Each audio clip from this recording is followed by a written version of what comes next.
Welcome to the Global from Asia podcast, where the daunting process of running an international business from Hong Kong is broken down into straight-up, actionable advice. And now, your host, Michael Michelini.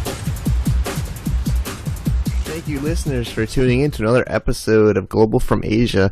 I'm getting myself settled back here at my home in Asia, in Shenzhen, and getting over some jet lag after that last month going all around America, a roadshow. And just back from Hong Kong, spent a couple of days there, and, you know, the normal routine of a cross-border business life, hop in Hong Kong and Shenzhen. So, actually, lots of episodes just about the border crossing itself we can do in the future. Alright, now for today's episode, we are at episode 22, and today is the second part of a two-part series with my good friend Attila. While we were in Dallas, Texas, we had recorded a second interview, and while the first one was around cash flow management and business management and some lessons there, today we're talking about his experience of buying and sourcing electronics accessories from China through both Hong Kong and globally. So some strategies he's used and first-hand experiences. So while, you know, I think some of this might be opinion and some of it might be just different experiences and people that you meet randomly, I hope people get a really good value. Attila was really kind enough to share his guts and keep us all really on edge of our seats on this episode. So I hope you guys enjoy. Okay, Attila, so thank you again for coming back on the show. And now, the manufacturing in China mindset is kind of like the first topic on our episode today. And a lot of people always kind of like get excited about buying, you know, really low-priced products direct from China and selling in the U.S. for like a big margin and getting rich. I mean, I think maybe Attila thought that. I definitely thought that. But maybe you should just kind of get these guys into the right mindset before we even start talking about the details. So first things first, when you get to China, you'll be brought to a factory or an office, and many times they will want to bring you to dinner or party or this or that, and you will want to avoid many of these. Try to avoid the luxurious dinners and parties that they invite you to, as they will eventually increase the price or lower the quality of the product that you're attempting to purchase. I want to maybe add is don't be gullible. I think I am American myself, and I think I used to be very gullible. Okay, next question is, I've done buying from China. You know, I don't think I'm very good at it, but I never did electronics. I did some little bit of LED for a bar. I did people that might know me know I did like bar products or home and gift. So you're more in the electronics world, and I think that's something that we're going to focus on this radio show or podcast is electronics. You know, I think listeners should understand that every industry is very different. I mean, electronics especially is hard because it's such a rapidly changing and developed industry, right? So you can't sit on stock too long, and the inventory value just dives. The longer you hold something, the price just drops. I was a little bit more spoiled. I mean, I've had stock for years in warehouses, and the value is pretty much the same. With electronics, it's different. So you want to maybe... Well, the difference between bar products and consumer electronics is different because of the rapidly changing technologies. Like, say, for instance, a Bluetooth receiver that's on your ear, that will change every roughly 8 to 12 months.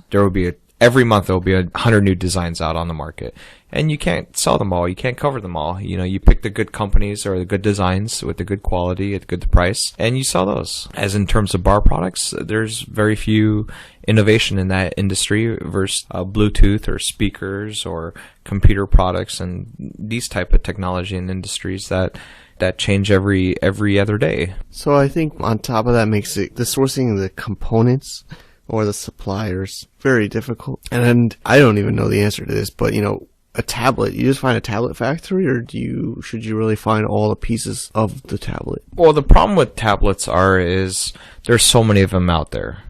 You know, there's so many functions, there's features, specs, companies, brands, that you really just need to find one good company, make sure that they have stock, make sure that they're planning on selling it for the next 2 to 3 months, and purchase a sample. Make sure the quality is fine and begin selling it. You can purchase 25, 50, 100 pieces. Many times the companies will require a large MOQ, but if you've lived in China long enough, you can negotiate this MOQ. MOQ is minimum order quantity. So then you then would just find the final supplier, right? Just to kind of summarize the answer. Well, the funny thing about electronics is they have an electronic market in Shenzhen, China, and there's a lot of small companies, mid-sized companies, and large companies. And the whole things about electronics are, take a look at the components. You have the case, you have the PCB, you have the motherboard, you have the LCD. That's it. So you've got these small, mid-sized, and large companies. They're all assembling these tablets. Now, the only thing differentiating from one another is the quality of the components that they use on the PCB. How well do they assemble them? And what kind of guarantee or warranty do they give with them? A lot of the smaller companies, chances are they will only give you maybe a week to a month. Mid-sized companies and larger-sized companies, they'll give you 3 to 6 months. Got it. Okay. So the next topic here is dealing with engineers that design the product. If I know it's kind of like changing the gear here, because talking about this is like designing a new product, where I think the previous kind of questions have been about an existing product, but maybe high level, because I think this is a whole other podcast or many podcasts just designing a product. But that's the point I have here, is dealing with engineers to design a new product. What do you recommend? Well, it really depends on what kind of product you're designing. If it's a electronic product that requires PCBs and coding and this and that, my advice is don't hire a engineer in China if you value your products. I might be a little emotional on this topic because I've hired several engineers in China, and my products would continuously be backdoored in China, sold to the market in China. I no longer do it. Okay, so I know previously in the last couple of questions we were talking more about pre-existing products that maybe are in the catalog of a factory. But if you want to design your own product, and if you're not an engineer yourself and you need to design that product, what do you recommend? Well, many companies in China, many factories in China will have their own engineers in their company, and they will offer them to design your products or design your coding or this and that. My advice would be is do not do that. Keep everything separate.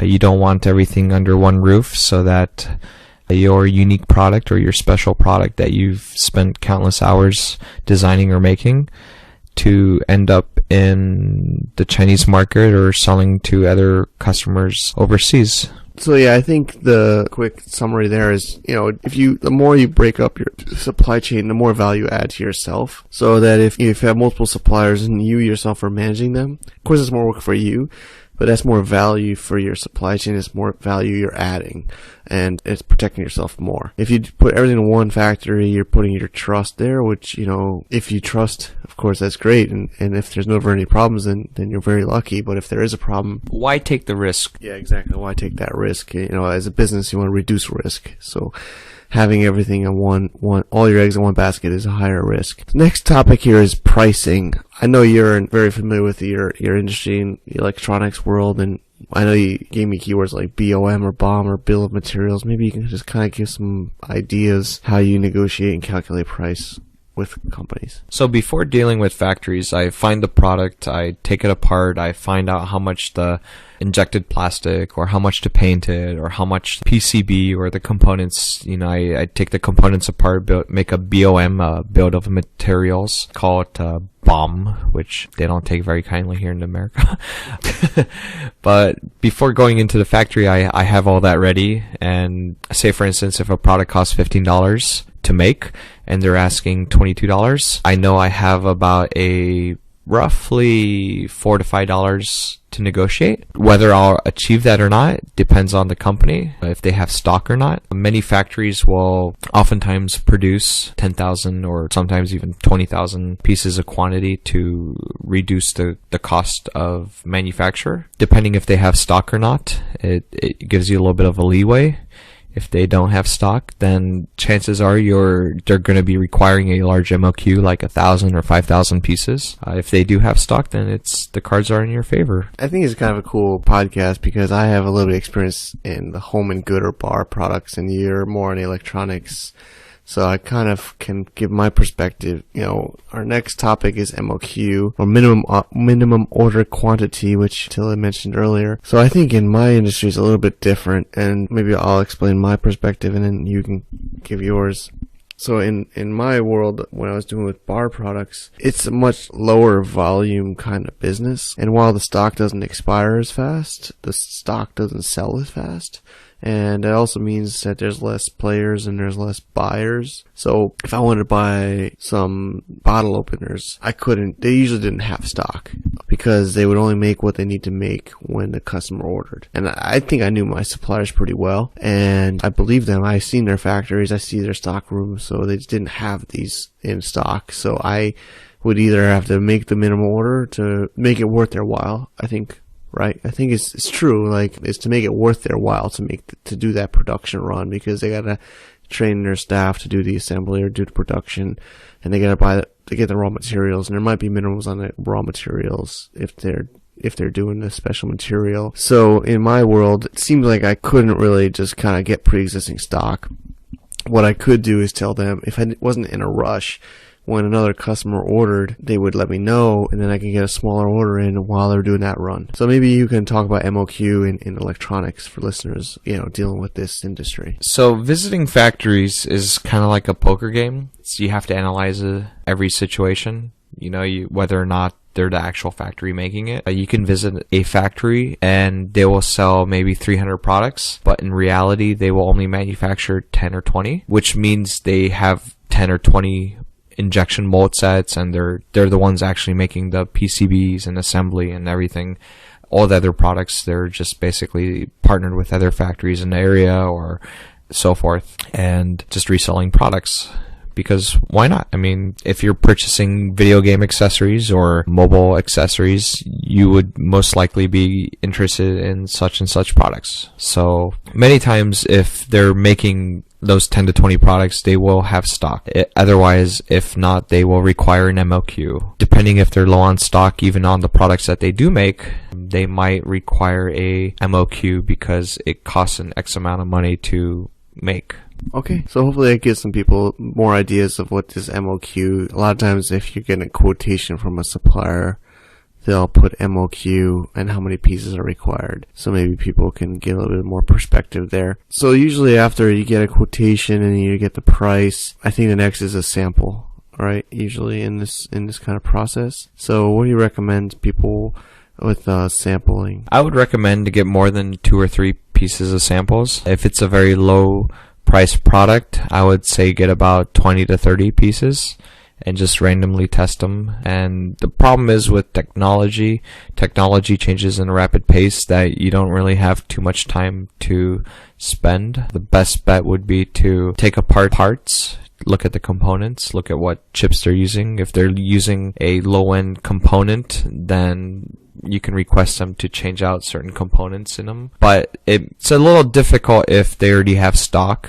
and you're wanting to purchase from that stock. You just have to have faith. Yeah, faith is very important. I'm still not very patient, but I've gotten much more patient doing business overseas. So say I accept these samples and I'm ready to place my order. I think the next is a contract, and I know you have some pretty passionate feelings about a contract, but maybe you can share that with the listeners. Contracts are not worth the paper they're written on. In China, basically anything goes. If you try to enforce a contract, you will spend a lot of time, a lot of money in courts, and chances are you will end up in nowhere. My advice is, if you have a contract, write it in Chinese. Make sure it's legible in Chinese and that the official company name, that their Chinese name is in that. Yeah, I mean, we've talked on the last episode about contracts with business partners, and I think a lot of times contracts serve, I believe, 2 purposes. Everyone thinks about the value, in court and suing and all this stuff, but a lot of times it never actually happens. Even in America, I believe that doesn't even happen that much because of the difficulties and the size, how much value it is in it. But I believe the second purpose of a contract is the communication, and to just make sure that both parties of the contract understand the same thing. The best way is to visit the factory, talk to them face to face, communicate very clearly that this is what I want, and this is what we're looking to get, which is a long-term relationship, this is not just a one-time order. We're looking to continuously sell these products, and we can prosper together. And when you say certain keywords and certain, they see you face to face, so they will take you more seriously when you communicate more properly. Many companies overseas, they come over here, they take a look at the product, they negotiate the price, which doesn't really differ much from the email price, and they shake hands and go their ways. And when the product's done and finished and they pick it up and things aren't the way they discussed, things don't really feel very copacetic. And that's where many foreigners who come to China and purchase products fall into a dilemma because they don't communicate properly that the long-term relationship will be beneficial to not only them but also to both parties as well. We've mentioned the contracts, and I mentioned that last episode with Attila in episode 21. We talked about business partners. Even though they're not an equity partner in your company, your supplier is very critical to the success of your business. So, you don't look at them as just as like a price or cheap. You want them in for the long term. You don't want to keep changing your supplier if you don't have to. And that's very important that you portray that they're your business partner, that you are both going to be on this venture together, that you will both be profiting together on this. And you really don't want to nickel and dime them to death. Like I mentioned earlier, I like to take a lot of products apart and find out their costs. You got to leave enough margin in them for labor, for rent, and everything else so that they get to eat as well. Okay, so kind of give a basic idea of contracts. Well, you do use contracts. I mean, you have to use some kind of contracts, right? So do you do a purchase order, an invoice? We do a basic purchase order in Chinese language, because that's what's make it official. Now, make sure that the company stamp is a round red stamp with the company name on it. So yeah, purchase order in Chinese. Okay. And then payment terms. I know this depends on the size of the order and the type of product, but if you want to give us a quick rundown of some cases there. Well, you've got various payment terms. If it's a small order, you many times don't need to really give a deposit. You just go there, pick it up, pay them cash. If it's a slightly larger order, then you'll pay a deposit, and when the goods are finished, you go there, pay them cash, or make a bank transfer to their company account or whichever account they prefer. Quote, quote, tax reasons. If it's a very large order, let's say a 20-foot or 40-foot container or possibly several containers, then you make a LC, letter of credit. You definitely need a more, extended contract that describes the products, that describes the quality, that describes the warranty, describes the price, the quantity, the delivery day, and if they fall beyond the delivery day, whether or not there will be penalties. You go to your bank, you create a letter of credit. They call it an LC. Once LC has been provided by the bank, you give it to the factory. They begin your order, and once it's done, they put it in a container. But prior to container, you can put in your contract. It's very important that you put in your contract that you examine the goods. You have someone from your company examine the goods. Make sure from my personal experience, you examine more than several boxes, random products, just to make sure that they're working and copacetic. Once everything is copacetic, get a bill of lading,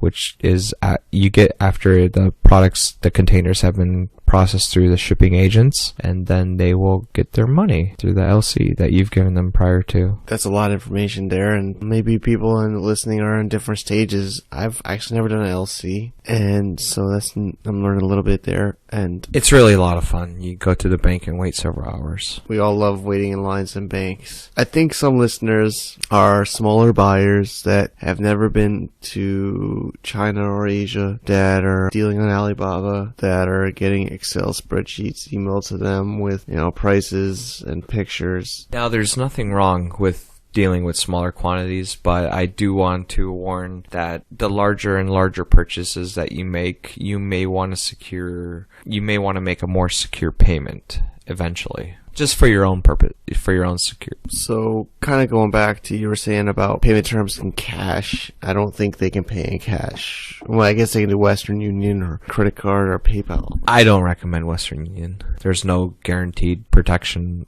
on your behalf. Yeah. I mean, Western Union is a little bit dangerous in the fact that once it's sent, and they don't have to do anything after. They don't want to, so you have no power. So that, we're almost we're kind of like going between the second and third, the second to the last question here and the last question I have. But what do you recommend somebody is not able to go to China or have small orders, paying in cash? You mentioned for a payment term on a smaller quantity. What do they do? How do they do it? Well, it really depends on the quantity. I mean, if it's a really small quantity, then take the risk. You may be risking maybe $500 to couple $1,000, but if it's over several $1,000s, I would recommend you find a person that's local in China, that's Chinese, either a company or personal base that you've formed a relation with that can act as your agent. They can go there, verify the goods, and then make payments when everything is copacetic. All right. So my final question here is, because I've known we both have had this, is a lot of times we got that first big order and the quality and the price and the terms all kind of clear. And then the second order, you think all you do is just say, do more at this amount. I think that's a big mistake that a lot of people make, and maybe you can explain why. Well, the things that a lot of companies overseas don't realize is in China, everything is based off a cost factor. So let's say your first order cost $1.50. Your second order, the materials may have raised slightly. Maybe the injection molding or maybe the paint. Maybe the oil prices have risen. And when the oil prices have risen, everything has risen from the injections, because oil uses in every machine, from paint machines to injection machines to printing machines when you print the packaging. So oil affects everything, also including the shipping, for example. But not getting too elaborate here, prices do change time to time, and it's not about the supplier getting greedy or, sometimes it is, but many times it's not. It's about the actual costs. And, this will increase, that will increase, this will increase. And unfortunately, that cost is passed on to you. And while that may seem misleading to you, it's the reality that costs have increased, materials have increased, labor has increased, or various other costs have increased. So don't be too, shocked that if it happens to you. I think on return orders, price also changes, but I think you gotta also keep on top of the quality. Because I know people just kind of get comfortable that the quality was good in that first order, and then maybe the factory knows how to make it. But I think you still also got to keep on top of that, and don't get too comfortable either, right? I mean, is that what maybe it's different in your industry? But I just would recommend also you don't get lazy on checking the product. And that's a wrap. I mean, if you want to reach out to Attila, we'll put his contact info on the show notes. And that's it. Thank you for being here, Attila. Appreciate it. Hey, thanks for having me. Okay.